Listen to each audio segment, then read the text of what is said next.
আসসালামু আলাইকুম। সবাই কেমন আছেন? আশা করি সবাই ভালো আছেন। সবাইকে বৃষ্টি ভেজা দুপুরের শুভেচ্ছা জানিয়ে আমি আমার কথাবার্তা শুরু করতেছি। আমি তো জানেন আপনারা, আমি বাংলাদেশ ক্রিকেট নিয়ে ২-৪টা কথা বলি।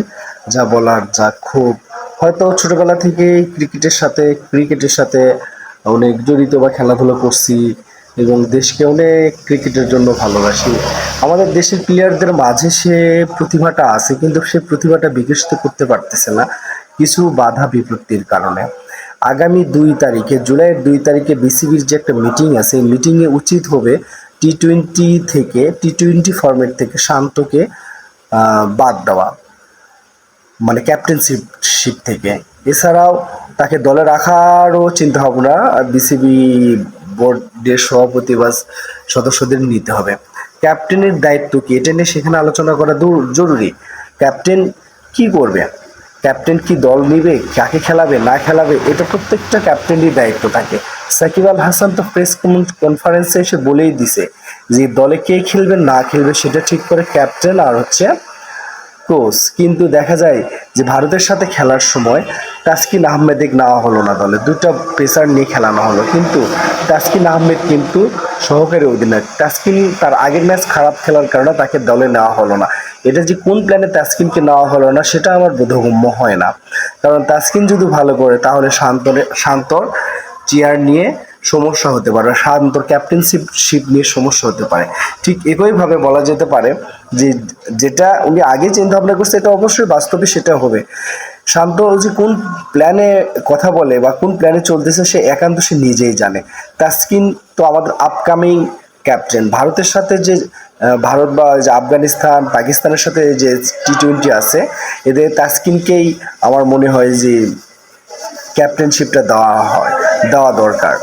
দেখেন আপনারা, মেরাজের ক্ষেত্রে শান্ত কি প্ল্যানটা করছে, মেরাজকে দলে রাখে নাই, মেরাজকে সাথে নেয় মেরাজের সাথে একটা মাস্টার প্ল্যান চলছে। মেরাজ কিন্তু ওপেনিং থেকে শুরু করে ৯ নম্বর ব্যাটসম্যান সব জায়গাতে খেলতে পারে, সে ওপেনিংও ভালো করে, কিন্তু ওপেনিং বলেন, ওয়ান ডাউন বলেন, মিডিল অর্ডার বলেন, টপ অর্ডার বলেন, তারপরে ৩ নম্বরে বলেন, ৪ নম্বরে বলেন, সেই ক্ষেত্রে কিন্তু শান্তর স্থানটা হেরে যেতে পারে। এই জন্য শান্ত কিন্তু ইচ্ছে করে তাকে কিন্তু আর দলে নেয় না নেওয়ার কারণে আস্তে আস্তে দেখা গেছে যে মেরাজ দল থেকে বাদ পড়ে গেছে। আর বিশ্বকাপে যে আমাদের ১৫ সদস্য নিয়ে যাওয়া হয়েছে, এখানে মাত্র ১৩ জনকে ঘুরিয়ে ফিরিয়ে খেলানো হয়েছে। এই শরীফুলকে নিয়ে যাওয়াও কিন্তু ১ মাসে খেলানো হয় না। কী কারণে খেলানো হয় না সেটা আমার বোধগম্য না। শরীফুলকে খেলানো বা সুযোগ দেওয়ার দরকার ছিল। শান্ত এই ১৩ জনকে ঘুরিয়ে ফিরিয়ে খেলছে, সে নিজের কোনো ভালো কিছু করতে পারে না এই বিশ্বকাপে।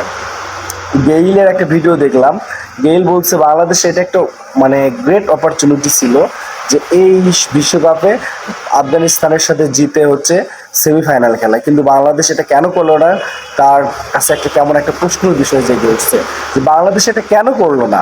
বাংলাদেশের এটা উচিত ছিল যে ১২ ওভার ১ বলের মধ্যে জিতে হচ্ছে সেমিফাইনালে খেলা, কিন্তু বাংলাদেশ তা না করে শান্ত কোন প্ল্যানে যে বললো, যেহেতু আমাদের প্রথম পাওয়ার প্লেয়ারের মধ্যে ৩টা উইকেট চলে গেছে, এই জন্য আমরা হচ্ছে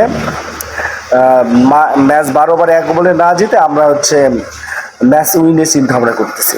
গেইলের এই কথাটা কিন্তু খুব গুরুত্বপূর্ণ কথা বলছে। গেইলের কথাটা মাথায় রেখে আমাদের বোর্ডের প্রেসিডেন্টদের মিটিং করা দরকার।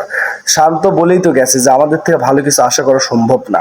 সে কেমন করে কি করবে যদি সে গোড়াতেই যদি সে খারাপ কিছু করে। দেখেন, মাশরাফি কিন্তু ম্যাচের শেষ পর্যায় পর্যন্ত পিঠে হচ্ছে বা বুকে হচ্ছে হাত চাপড়িয়ে বলতো যে এই তোমরা পারবা, তোমাদেরকে খেলতে হবে জিততে হবে, তোদেরকে খেলতে হবে জিততে হবে, তোরা পারবি। কিন্তু শান্তর ক্ষেত্রে কিন্তু ওইরকম কোনো কিছু নাই। শান্ত নিজেই তো পারে না, সে কেমন করে কি করবে। আর এই মাসে মনে হয় আরও ৮টা টেস্ট আছে, শান্তরকে একবার বাদ না দিয়ে তাকে হচ্ছে আপনার ৮টা টেস্ট বা আরও কিছু ওডিআই রয়েছে তা সেখানে রাখেন, কিন্তু টি-টোয়েন্টির জন্য আমার মনে হয় যে শান্ত উপযুক্ত। যাই হোক, আমি অনেক কথাই বলে ফেললাম। যদি কোনো ভুল ত্রুটি হয়ে থাকে আপনারা ক্ষমার দৃষ্টিতে দেখবেন। আশা করি সবাই ভালো আছেন, ভালো থাকবেন, ভালো রাখার চেষ্টা করবেন। সামনে হচ্ছে বিশ্বকাপের ফাইনাল, সবাই উপভোগ করুন। আসসালামু আলাইকুম।